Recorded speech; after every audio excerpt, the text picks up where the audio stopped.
This is the Center Against Racism and Trauma, also known as CART, and you are watching CART Logic. I'm Corey Jackson. And I'm Judine Williams.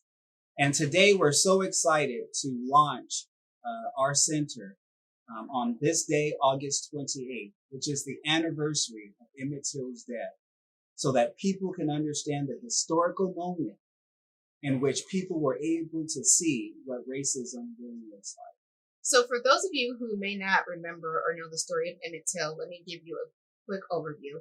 Emmett Till was a 14-year-old boy who went to go visit his family in Mississippi. He was from Chicago. He went to the market and was accused of whistling at a white woman at this market. So later that evening, when he was sleeping at his aunt and uncle's house, white men stormed into their house, dragged him out of the house. They beat him, tortured him, and they lynched him. So, of course, right, the white men were acquitted. And his mother had his body flown back to Chicago for the funeral. And what she wanted was to make sure there was an open casket so everyone could see the horrible effects of racism. Now, I think, what was it, about a year or so ago, the white woman came forward and said that she made up the entire story. Now, what made this so important wasn't because this was of the first lynching. Of course it wasn't, and it definitely was not the last.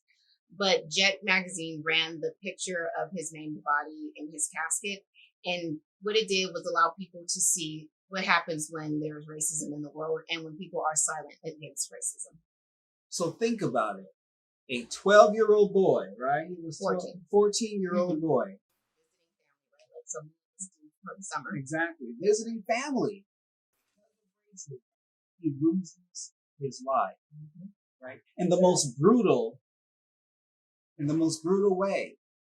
And so when people need to understand, or it's hard for people to grasp what is racism, all they really need to do is look at the funeral picture of Emmett Till, because that's how sad and disgusting. That's what racism looks like. And so to just bring that a little closer to home, Corey, I know you mentioned that you've talked with your grandmother about how racism has affected your own family, and you had a story to share about that. Right. I was spending time with my grandmother, and I asked her a question as I was starting to do some family history. And I just asked her, do you think that racism has impacted the progress and the success of our family? And where's your family from?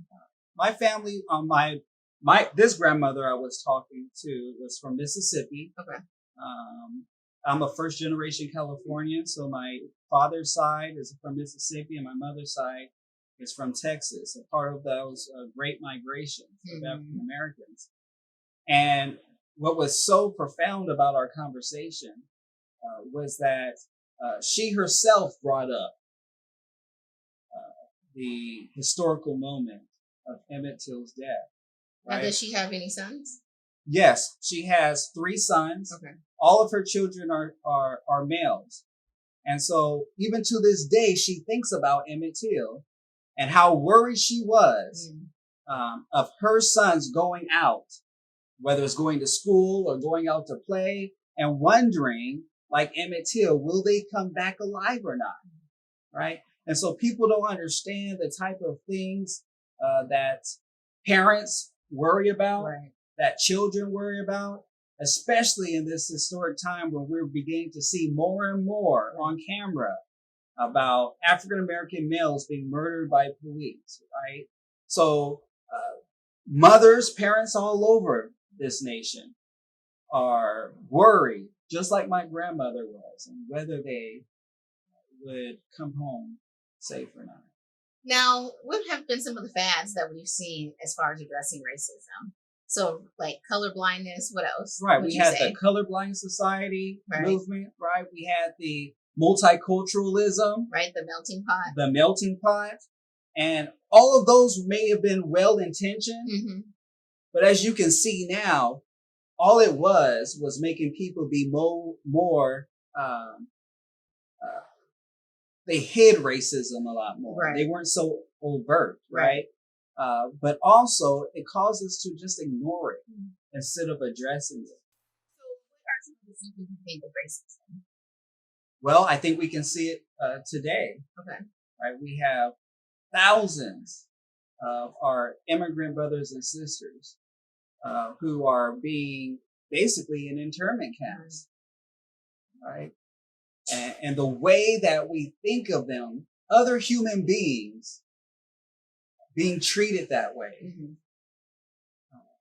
is a sign of racism. You had a presidential rally, people chanting, hundreds of people chanting, "Go back home."